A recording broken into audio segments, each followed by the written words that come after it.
Bueno, pues vamos a terminar ya por fin con el bloque 2, ¿vale? Solamente vamos a terminar los trocitos que nos quedaban. ¿Os acordáis que vimos en la anterior lección las edades y sus distintas concepciones y un poquito de la generación? Bueno, pues ahora vamos a ver la infancia, historia tal y socialización en la infancia, de forma muy breve. Bueno, pues lo primero que tenemos que decir sobre la infancia es que no hay una sola infancia, sino que hay muchas infancias. Estas infancias son reflejo de su sociedad. No es lo mismo la infancia que se puede vivir en el primer mundo que en el tercer mundo. No es lo mismo la infancia que se puede vivir en África que en Europa, que en Asia, etcétera. Pero no solamente eso, no solamente depende de su sociedad, no depende si estamos hablando de la Edad Media, de la antigua Roma, si estamos hablando de la prehistoria o si estamos hablando de ahora o de un lugar del mundo, sino que dentro de esa sociedad y de su época también dependerá de las condiciones sociales. Fijaros aquí en España cómo viven los niños de una familia rica y cómo viven los niños de una familia pobre. Por ejemplo, con el confinamiento, ¿cómo se entretienen los niños de una familia rica y una pobre? Pues a lo mejor la familia rica tiene un chalet, tiene un patio, tiene consolas, tiene mil cosas que hacer, y una familia pobre pues se ven reducidos a un espacio muy muy pequeño en el que apenas los niños pueden ni jugar, ni estudiar, ni estar bien. Tenéis aquí imágenes de diferentes niños por todas partes del mundo. Esta niña no está con su hermanito, es su bebé, es una mamá adolescente. Niños que trabajan, niños que son explotados, ¿no?, por su imagen, niños soldado, niños que se divierten en cualquier lugar del mundo. Bueno, ahora vamos a hablar un poquito del discurso social de la infancia, es decir, qué dicen las personas sobre la infancia, cómo la definen. Por un lado, tiene una cara oscura. La cara oscura de la infancia es la más oprimida y denostada. Y también nos suena sobre todo a una concepción más antigua de la infancia, donde los hijos eran servidores de los adultos. Se tenían hijos para tener realmente empleados, para que cultiven contigo la granja, para poderles casar, para ponerles rápidamente a trabajar y a que te reporten algo. Además, sobre los niños se ha hablado muy mal, sobre los niños, sobre los jóvenes, sobre los adolescentes, que son desobedientes, que son sucios, que transmiten enfermedades. Muchas personas desconfían de los niños, piensan que les van a hacer algo malo. Se ha hablado de que los niños son crueles. Se habla muchísimo, muchísimo, no sé si lo sabéis, pero en contra de los niños, por ejemplo, adoptados, los niños pobres, los niños de acogida, los niños más desvalidos son siempre los más criticados, porque la gente se pone esa máscara para no ayudar, esa coraza como de que esos niños fueran a causar algún mal. Realmente hay un discurso social sobre la infancia que es muy negativo. Pero como ya os digo, este discurso social de la infancia se va poco a poco reformando, hasta el punto de que hemos llegado a otro extremo, de que se idealiza la infancia. La infancia como esa época dorada en la que todo es bonito, todo es inocencia, todo es un juego, todo es... Bueno, pues tampoco es realista. Muchas veces nuestras pretensiones sobre la infancia, lo que creemos que es un niño, es bastante falso. Pero lo bueno que tiene esta versión idealizada de la infancia es que se quiere proteger y cada vez intentamos proteger más a la infancia. De hecho, es nuestro propio siglo XX y ahora XXI los sitios, las épocas en las que más se ha protegido a la infancia. Y eso es algo bueno que tiene el progreso que hemos tenido en los últimos años. Otra visión sobre los niños es que son consumidores, que ellos van a ser los que decidan las compras que haga la familia. Se va a comprar las chuches que le gusten al niño, la consola que le guste al niño, la ropa que le guste al niño, se va a veranear en lo que le guste al niño, Disney World, lo que sea, ¿no? Los niños son también grandes consumidores y por ello son muchas veces víctimas, cebos, anzuelos con la industria de venta de todo tipo de cosas. ¿Y qué son para los padres? Vamos a verlo por aquí. Para los padres son un gran compromiso. Muchas veces las personas no tienen hijos porque piensan que no pueden dedicar suficiente tiempo, suficiente dinero, que no están preparados, o a veces efectivamente tienen a esos niños y no pueden o pueden a medias cumplir con las expectativas que se les exige como padres. Entonces, cuando un padre, una madre, una familia no está cumpliendo con esa custodia de los hijos de forma correcta, surge algo que es bastante novedoso en nuestra sociedad, que es la retirada de la patria potestad.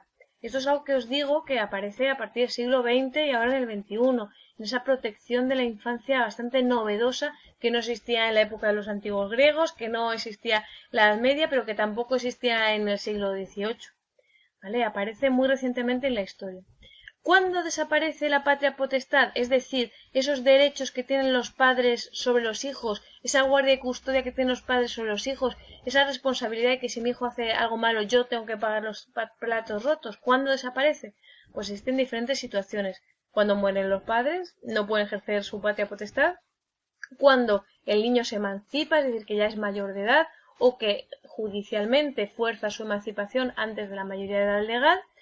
Cuando el niño es adoptado por una tercera persona, ¿vale? Como vemos aquí en España es muy difícil que los niños sean adoptados antes de que los padres pierdan su patria potestad. Sin embargo, sí que existe con adopción en el tercer mundo. Esto es un caso legal muy difícil, a veces se adoptan los niños que todavía sus padres tienen derechos sobre ellos. Y finalmente que los padres sean privados de la patria potestad como consecuencia de una resolución y sentencia judicial, que se hayan portado tan mal con sus hijos que se les quite totalmente la patria potestad. Es decir, circunstancias de abandono extremo o de malos tratos extremos, pero como ya os avanzaba en la anterior lección, en España es difícil de que se quite la patria potestad. Si hay un divorcio, una separación de los padres, es más sencillo que se le quite a una de las partes siempre que la otra lo retenga, pero en cualquier caso es muy difícil. El padre, la madre siempre tiene algún tipo de vínculo con los hijos en nuestro país, en casi todos los países occidentales. Bueno, más cosas que os quería contar sobre el recorrido de la historia, ¿no? Sobre cómo estudiamos a la infancia. La infancia es un colectivo que se estudia desde hace muy poquito.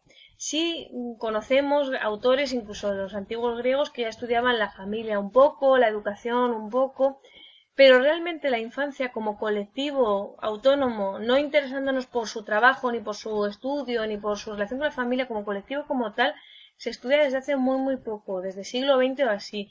Tampoco quiero que os aprendáis todos los autores, pero tenéis algunos autores en los apuntes que si os interesan podéis consultar sobre gente que está haciendo estudios sobre infancia. Muchos de ellos provienen del mundo de las ONGs, porque se preocupan sobre la infancia.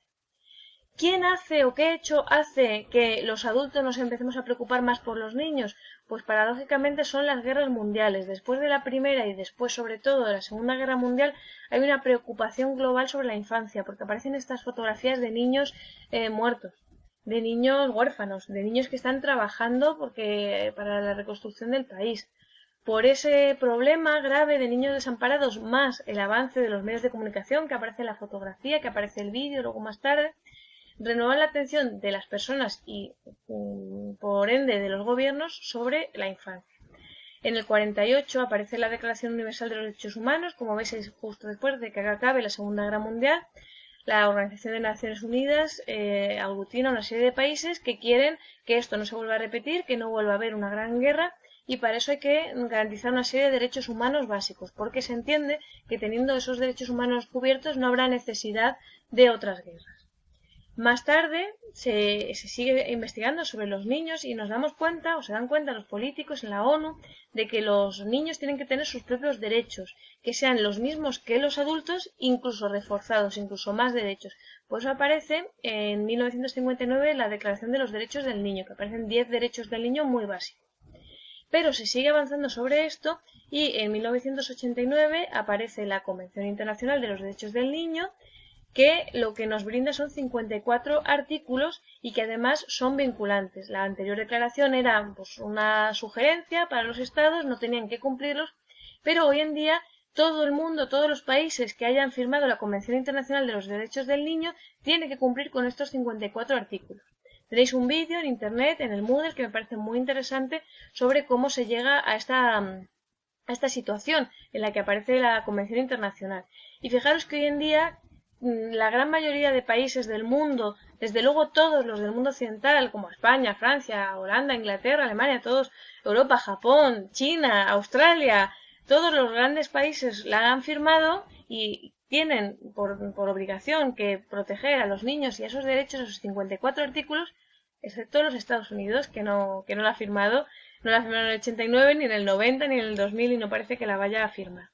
¿Cuáles son estos derechos? Pues no, sabéis que son 54 artículos, son muchísimos derechos. Normalmente se citan algunos de los más importantes, de la igualdad, de la no discriminación, de tener una identidad, una calidad de vida, una educación, derecho al amor, a tener gente que les quiera, una familia, a ser auxiliados antes que otras personas, el derecho a la integración, si tienen algún tipo de discapacidad, alguna circunstancia particular suya, pero hay muchos más, hay 54. Y yo os animo a que los miréis y a ver cómo se están protegiendo o no en nuestro país, en nuestra comunidad, o cómo podéis vosotros protegerlos desde los colegios. Primero, dándolos a conocer es la mejor manera que tenéis para proteger los derechos. Bueno, os quería contar un poquito más, pero nos vamos a meter ya en el bloque 3. Nada, solamente asomarnos un momentito al bloque 3 y luego desaparecer. Bueno, en el bloque 3.2.3 veremos que hay una serie de ONGs que protegen la infancia. Solamente quiero que sepáis eso, no quiero que os aprendáis las ONGs más importantes ni nada, solamente que veáis que esta preocupación por la infancia es tan grande que no solamente los estados se dedican a ella, sino también organizaciones no gubernamentales que están protegiendo la infancia en diferentes lugares del mundo. Y también en el bloque 3.2.4 se vuelve a hacer mención de los derechos del niño, pero como ya los acabamos de ver en la diapositiva anterior, pues nada, solamente que sepáis que esto ya está visto. Pero sí quería hablaros del bloque 3.3, que es infancia y ciudadanía. ¿Por qué viene al caso con lo que acabamos de ver? Porque una manera de proteger los derechos del niño, como quería la ONU, como quieren todos los estados que han firmado estas declaraciones, es protegiendo su ciudadanía. ¿Y qué es la ciudadanía? Porque vosotros también sois ciudadanos y muchas veces no os dais cuenta de lo que implica ser un ciudadano. Ser un ciudadano es ser un habitante de los estados modernos, sujeto a sus leyes, pero también titular de derechos políticos y que interviene ejercitando esos derechos en el gobierno del país.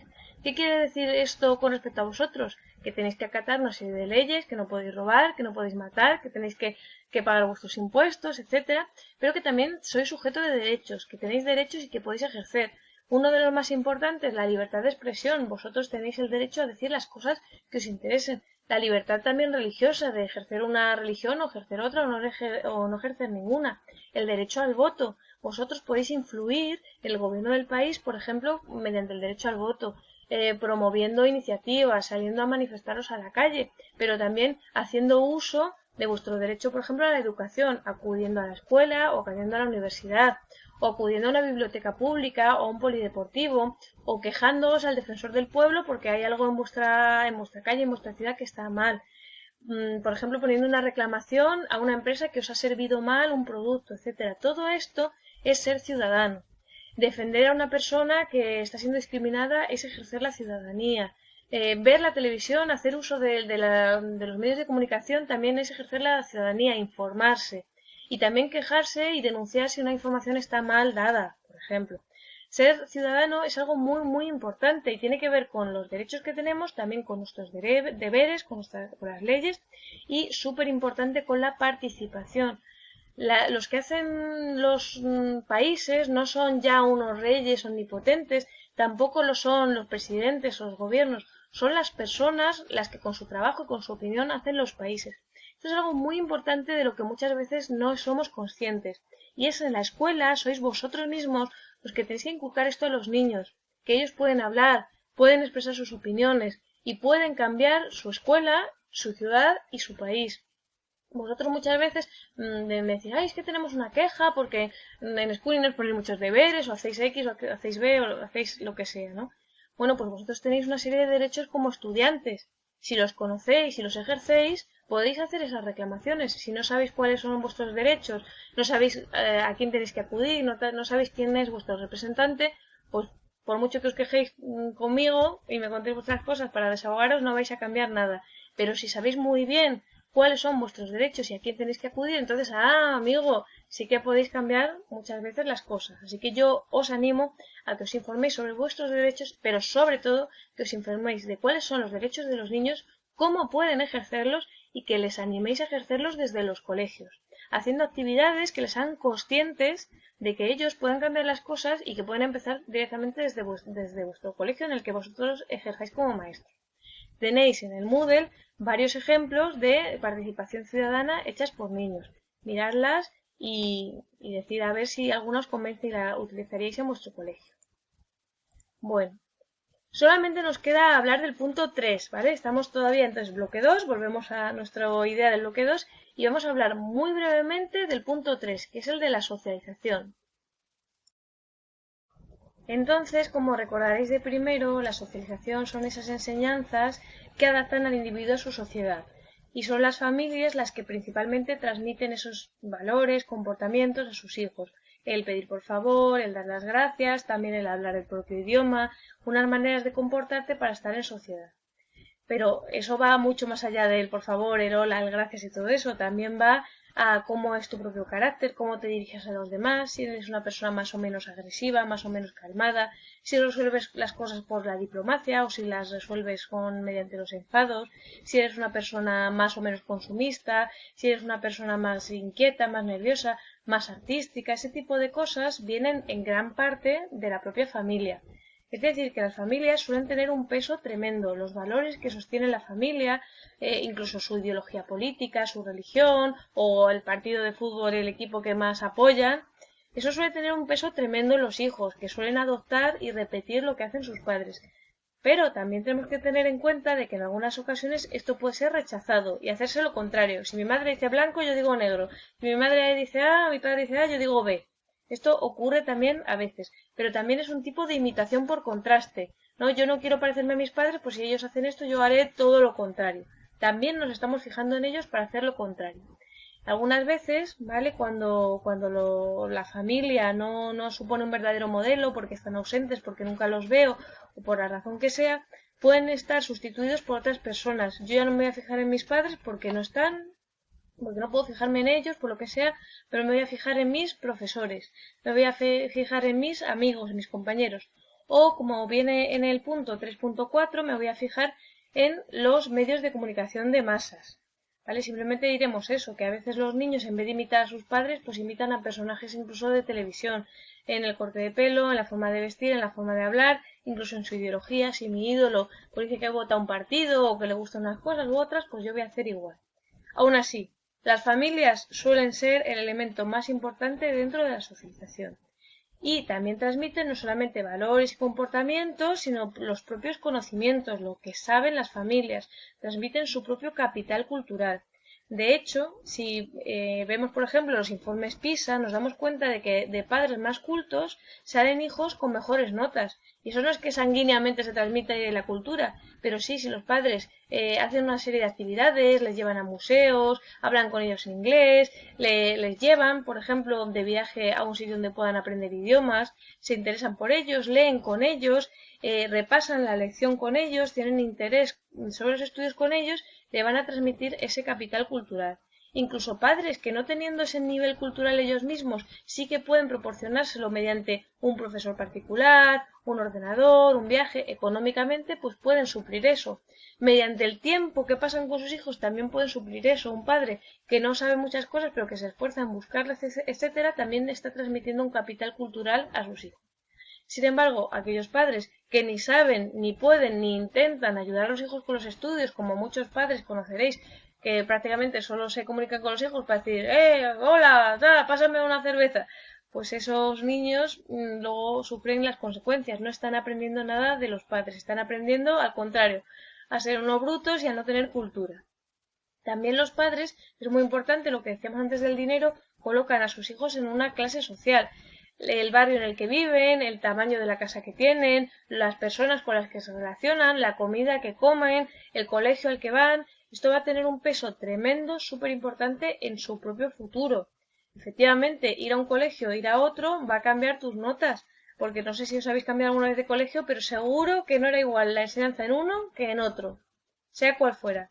Estar en un colegio en otro, tener unos compañeros u otros, tener unos recursos u otros, o por ejemplo, si eres de una clase social excluida, si eres, por ejemplo, hijo de inmigrantes o inmigrante tú mismo, o de la etnia gitana, o por lo que sea, eres una persona excluida por los racistas o por la gente intolerante de esta sociedad, también vas a tener una serie de problemas que desde luego van a influir también en tus estudios, en tu desarrollo, en tu trabajo futuro, que va a ser una cadena que te acompañe siempre. Bueno, veréis 1001 noticias sobre el nivel académico de la madre, por ejemplo, y el trabajo del padre pesan más en el desarrollo cognitivo. Un estudio pondrá la influencia de las condiciones socioeconómicas de los padres en las capacidades de sus hijos. Hay muchísimos estudios, muchísimos artículos, muchísimas cosas que nos van demostrando, junto al informe PISA y otros muchos, que el nivel de estudios que tengan los padres y a qué se dediquen y el dinero que tengan influirá muchísimo en cómo sean sus hijos. O por ejemplo tenéis esta otra que dice la clase social es el atributo de mayor peso en el fracaso escolar. Falta la palabra escolar, pero se refiere a eso, ¿vale? El atributo con más peso en el proceso de salida del sistema educativo es la clase social del alumno.